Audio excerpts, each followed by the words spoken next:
They don't read letters.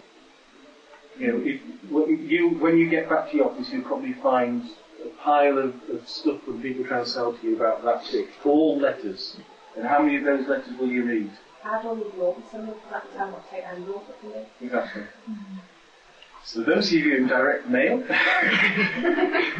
but what you've got to do is do it different.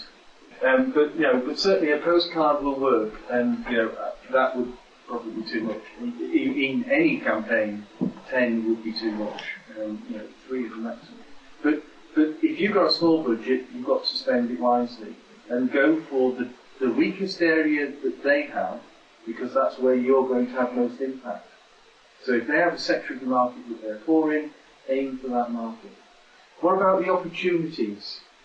Can you write down some opportunities you might have, which will be based on the weaknesses of those competitors? The thing is about big companies, they will tend to go for big business. They tend to get a bit lazy. We can go to facts from 20 from there. Whereas what you can do, perhaps, is get an odd one from 20 companies. But the ones from the smaller companies will tend to be more loyal than the ones from the big companies, because of the relationship we gave with them. So, what's their strategy? What's the key things that they're aiming for? And there are only, according to Michael Porter at least, only 4 strategies. Low cost, different, and then low cost in the niche and different in the niche. Unless you're a really big company, you're going to tend to be niche. So it's whether you're low cost in the niche or different in the niche. And very few of you suspect will be low cost in the niche, therefore it's about differentiation. What's different about us? And their strategy generally will be what's different about them. So what you've got to do is talk about what's different about you. If you can't find out what they're doing, make it up. But at least with some idea of what you think it is, and when you actually find out, correct it. And build a picture of these competitors in these markets they're going at and wherever, and then compare it to reality. So, what we need to do then is actually take this information and give it to somebody, so that somebody actually uses it. There's a wonderful thing in market research called analysis paralysis, which you're waiting for another bit of information, another bit of information, another bit of information.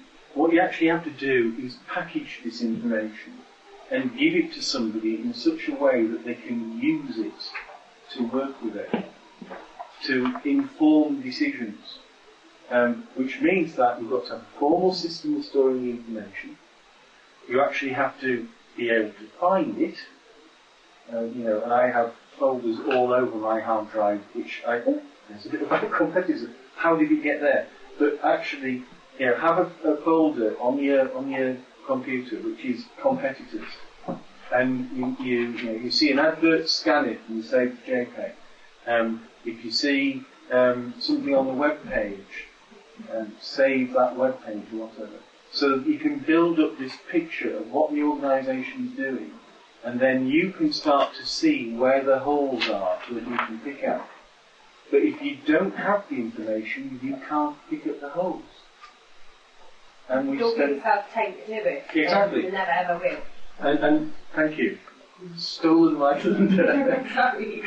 And the thing is that every week, an hour each week, what you need to be doing is devoting some time to actually looking at what the competitors are doing, and doing it every week. And 1 hour is less than 3% of your time. Isn't learning about your competitors worth 3% of your time? And when you're staring into space, thinking about your competitors, you can say, I'm actually doing really important work, I'm thinking about the competitors. You may be daydreaming about Christina Aguilera, or I'll think of a bloke, somebody from McFly. But what you need to be doing is thinking about your competitors, and thinking is the key thing, rather than doing. And that's it. Any questions?